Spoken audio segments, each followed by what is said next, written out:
दोस्तों नमस्कार, मैं हूं संजीत कुमार और आपने देखना शुरू कर दिया है बिहार टीचर पॉइंट। दोस्तों आज हम अपने इस चैनल के माध्यम से हम आपके लिए लेकर के आए हैं नियोजित शिक्षक।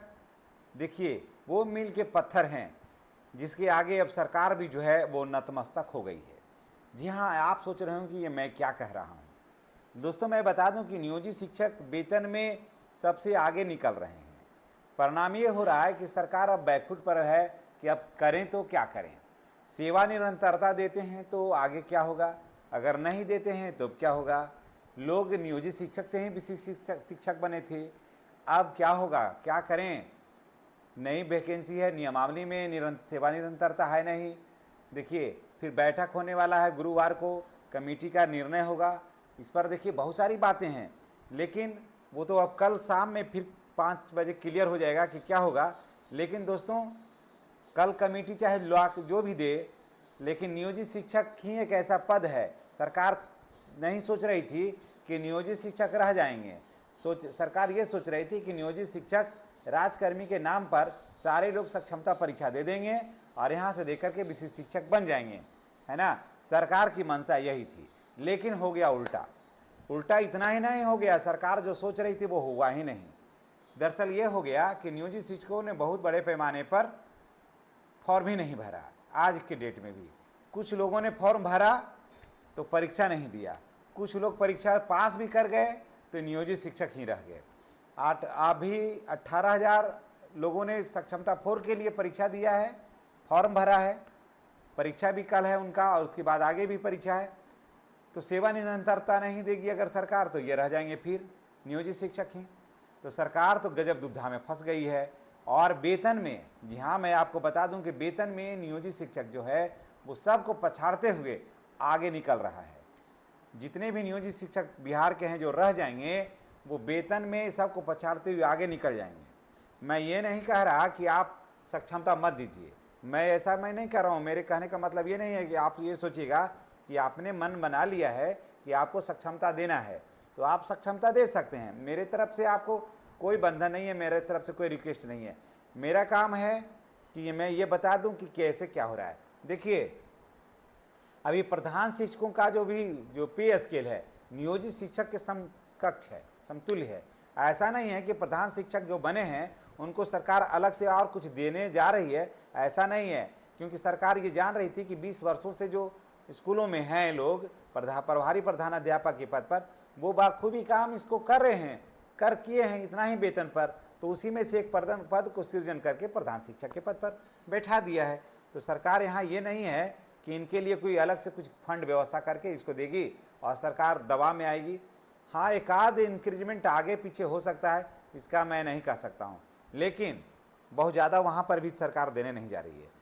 अब देखिए बात ये हो रहा है कि नियोजित शिक्षकों को आखिर लाभ कैसे हो रहा है सबसे ज़्यादा, और नियोजित शिक्षकों को कैसे सबको पछाड़ रहा है। जी हाँ, देखिए सक्षमता दे करके लोग जो गए हैं उनका अभी सेवा निरंतरता ऐड नहीं किया है। सेवा निरंतरता अगर जो ऐड कर भी देती है सरकार, जी हाँ सेवा निरंतरता सरकार अगर जो ऐड कर भी देती है, मान लिया कि ऐड कर देती है, तो वेतन संरक्षण है। याद रखिएगा इस बात को, मेरा बात को गौर से आप सुनिए, इस बात को आपको याद रखना होगा कि वेतन संरक्षण है, यानी कि जो पूर्व में मिल रहा था वो आपको मिलेगा ही। समझ गए, जो पूर्व में मिल रहा था वो आपको मिलेगा, ठीक है। जब पूर्व में जो मिल रहा था वो मिलेगा तो जो नियोजित शिक्षक के तौर पर वो वेतन पा रहे थे वही मिलेगा, आगे तो नहीं मिलेगा इससे ज़्यादा कुछ। हाँ ये सरकार ये भले दलील दे सकती है कि कुछ काट के इधर दिए, कुछ काट के इधर दिए, कुछ पेंशन में दिए, तो विचार करेंगे कि क्या करेंगे। ये तो कल के बाद सब फैसला हो जाएगा, इसमें फैसला आने में ज़्यादा समय नहीं लगेगा, एक सप्ताह के अंदर सब दूध का दूध और पानी का पानी हो जाना है। आप देखिए नियोजित शिक्षकों को कैसे सबसे ज़्यादा वेतन होगा। नियोजित शिक्षकों को 7वां वेतन का लाभ मिला था, याद रखिए नियोजित शिक्षकों को 7वां वेतन का लाभ मिला था। जब 7वां वेतन का लाभ मिला था उस समय, तो अब सरकार किसी भी कीमत पर ये नहीं नकार सकती है कि नियोजित शिक्षकों को 8वां वेतन का लाभ हम नहीं देंगे। अगर नियोजित शिक्षक कोर्ट चले गए तो फिर सरकार को जितना दिन पेंडिंग रखेगी ना, फिर सरकार को एरियर के साथ देना पड़ेगा। समझ गए, एरियर के साथ देना पड़ेगा। तो नियोजित शिक्षक हो नहीं गए, इनको 8वें वेतन का लाभ मिलेगा। इनको 70 से 75 हज़ार रुपया जो है नियोजित शिक्षकों को मासिक 1 महीना का वेतन होगा जनवरी 2026 से। इस बात को एकदम याद रखिए, नहीं तो डायरी में आप नोट कर लीजिए। नहीं मिलेगा तो आप हमको बताइएगा, क्योंकि हम आपके साथ हैं। नियोजित शिक्षकों को मिलेगा, जो भी नियोजित शिक्षक रहेंगे, अगर 1,000 नियोजित शिक्षक बचेंगे तो भी उनको 1,000 को 75,000 रुपया प्रति महीना की दर से पेमेंट सरकार की करना मजबूरी है। सरकार कोनो दे करके कृपा नहीं करेगी, ये नियोजित शिक्षकों का अधिकार है। यहाँ पर मिलेगा, सबका वेतन बढ़ेगा तो नियोजित शिक्षकों को भी वेतन बढ़ना ही बढ़ना है, सबको मिल रहा है। नहीं तो अभी से ही आप गुना कर लिए 2.57 के हिसाब से आप गुना करके देख लीजिए, आपको दूध का दूध पानी का पानी हो जाएगा। फालतू क्या दिमाग लगाना है, और इतना तो बढ़ना ही है। लोग और कह रहे थे, मैं एक देख रहा था दिल्ली से एक वीडियो आ रहा था कि कितना सरकार देगी, तो उसमें तो 90,000 पार कर जाता है शिक्षकों का वेतन। नियोजित शिक्षकों का वेतन 90,000 प्लस हो जाता है, समझ गए। और अगर 2.57 के हिसाब से देगा, इससे तो कम तो देना नहीं है। इसमें बहुत सारे हमारे जो नियोजित शिक्षक भाई बहन हैं ये भी जानते हैं 2.57 से कम तो देना ही नहीं है। लेकिन अगर अधिक देती है तो वेतन 90,000 पार कर जाएगा, अगर कम देती है तो 75,000 के आसपास वेतन होना ही होना है, ना का कोई सवाल ही नहीं है। दूसरी बात है कि स्नातक ग्रेड में प्रोन्नति जो है, जब से 12 वर्ष पूरा है तब से देना है ना। तो देखिएगा, जब से पूरा है तब से देना है, ये नियमावली में आपका ऐड है। तो आपको इन लोगों को, यानी कि नियोजित शिक्षकों को पीछे से एरियर देना होगा सरकार को। एरियर जो है नियोजित शिक्षकों को हो जाएगा अच्छा खासा, कम से कम तो 3 से 4 लाख रुपया एरियर भी हो सकता है इन लोगों का। जब से 12 वर्ष हो गया है 2003-5 वाले का, है ना, नियुक्ति तिथि से 12 वर्ष, उसके बाद से आप जोड़ लीजिए कि एक एक शिक्षक का 20 साल 23 साल सेवा हो गया है, समझ गए। तो 20 साल सेवा हो गया है तो 12 साल से देना है, तो 8 5 13 साल मान के चलिए, 12 साल का एरियर आप जोड़ लीजिए उसके रेशियो के हिसाब से कि कितना पड़ेगा। तो हर हाल में चाहे घुरा के फिरा के, चाहे जैसे भी देख लीजिए, नियोजित शिक्षक हर हाल में बेनिफिट में है, समझ गए। हर कीमत पर नियोजित शिक्षक बेनिफिट में है। और अब ये सब लोग जान गए हैं। पहले लोग नियोजित शिक्षकों को डराते थे कि अगर आप सक्षमता नहीं दीजिएगा तो आपकी सेवा समाप्त हो जाएगी। कुछ लोग ना समझ लोग, जिनके पास समझ नहीं था, जिनके पास अपना विवेक नहीं था, तो लोगों को डराता था, समझ गए। और ऐसे लोगों की संख्या कम नहीं था, ऐसे लोगों की तादाद बहुत था। वो सब उधर गए, कोना में बैठे हुए हैं उधर, समझ गए। मैं उन पर कटाक्ष नहीं कर रहा हूँ, लेकिन मैं देख रहा हूँ, देखिए उस कोना में बैठे हुए हैं वो, है ना। लेकिन जो बहादुर थे ये रह गए, है ना, और रह गए तो आराम से रह रहे हैं।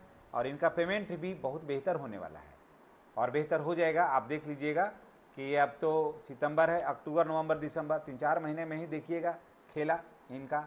और इनका जब जैसे ही हो जाएगा, स्नातक ग्रेड में प्रोन्नति हो जाएगा, तो भी इनका पेमेंट बढ़ेगा। उसके बाद हाँ, एक और कमेंट मैं छूट रहा था कि लोग कह रहे थे कि सर मैं सिर्फ इंटर हूँ, तो मेरा क्या होगा। कालवध प्रोन्नति आपकी होगी और उसमें आपको फ़ायदा होगा, समझ गए। इसलिए आपको घबराने की ज़रूरत नहीं है। और नियोजित शिक्षक बने रहने में फ़िलहाल अभी हर दृष्टि से फ़ायदा ही है, घाटा कहीं नहीं है। हाँ देखिए, घाटा कहाँ पर जा कर के होगा, घाटा कहाँ पर होगा। सेवा निरंतरता अगर जो सरकार देती है, हाँ घाटा होगा एक जगह। सेवा निरंतरता अगर सरकार देती है तो क्या होगा कि ओपीएस में क्या है, ओपीएस में क्या है कि नया नियम आया है। देखिए कि पहले 20 साल पर ही होता था कि ओपीएस में पहले 20 साल पर, कि 20 साल जब हो जाएगा तब आपको इसका टोटल वेतन का जो लास्ट वेतन होगा उसका 50% आपको पेंशन मिलेगा, है ना, पेंशन मिलेगा आपको।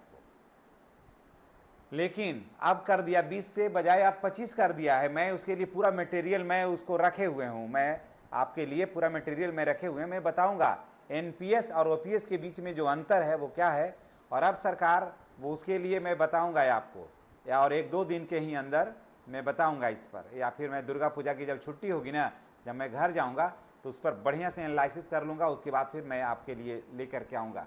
आप देखिए अब कर दिया कि आप 25 वर्ष पूरेगा तब देंगे। तो अगर सेवा निरंतरता सरकार देती है तो, समझ गए, सेवा निरंतरता अगर सरकार देती है तो शायद यही सोच करके लोग विशिष्ट शिक्षक बने थे। मैं भी इस बात को मैं मानता हूँ। अगर सेवा निरंतरता देती है सरकार तो 2003-05 वाले का अगर वहाँ पर 4 साल ही नौकरी करेंगे, तो 25 वर्ष उनका हो जाता है। समझ गए? 25 वर्ष हो जाता है तो उनको फिर वहाँ पर सेवा निरंतरता अगर सरकार दे देती है तो मैं इसी बात का समर्थन भी करता हूँ कि सेवा निरंतरता अगर सरकार दे देती है तो उनको जितना पेमेंट मिलेगा ना लास्ट मंथ में, उसका 50% सरकार को पेंशन देना है। ये ओपीएस में है और अब ये भी सरकार का ही अनाउंस कर की है कि जो एनपीएस में है अभी वर्तमान में, वो ओपीएस में जा सकते हैं, वहाँ पर आप जा सकते हैं। है ऐसा नियम आ गया है, तो आप वहाँ पर जाइएगा तो आपको फ़ायदा हो जाएगा और अच्छा खासा फ़ायदा हो जाएगा और अंतिम में पेंशन भी मिलेगा यार। हाँ, अगर नहीं देती है तो फिर नियोजित शिक्षक बने रहने में कोई हर्ज नहीं है, ये अंतर है।